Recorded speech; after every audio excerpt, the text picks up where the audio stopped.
In today's video, I'm going to teach you how to highlight text in PowerPoint. This is a simple built-in feature that helps you draw attention to key words or phrases so your audience knows exactly where to focus.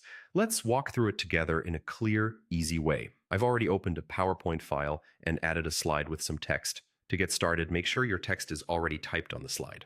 Click anywhere inside the text box to activate it, then select the specific words you want to highlight. You can click and drag your mouse across the words or use quick selections like double-clicking a single word. The important part is that the exact text you want is highlighted on screen before you apply the effect.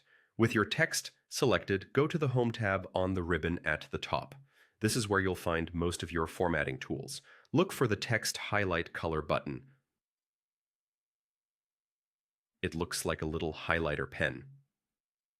Before you click the main icon, choose your color by selecting the small arrow next to it. This opens a palette of colors. As you hover your mouse over each color in the palette, PowerPoint will show you a live preview of how your selected text will look. This makes it easy to pick a color that stands out against your slide background. For this demonstration, I'll choose a bright green so you can clearly see the effect. When you're happy with your choice, click the color and your selected text is highlighted instantly. If you decide you don't want the highlight anymore, it's just as easy to remove it. Select the highlighted text again, go back to the Text Highlight Color menu, click the arrow, and choose No Color. The highlight disappears right away, returning your text to its original look.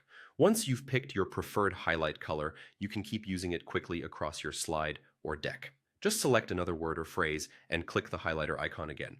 This helps you maintain consistency and speeds up your workflow. A quick tip: choose a color with good contrast and use highlights sparingly so your most important points truly stand out.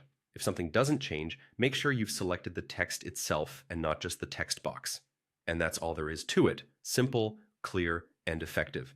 If you found this helpful, don't forget to like the video, subscribe for more straightforward tutorials, and tap the bell icon so you never miss an update. Thanks for watching, and I'll see you in the next one.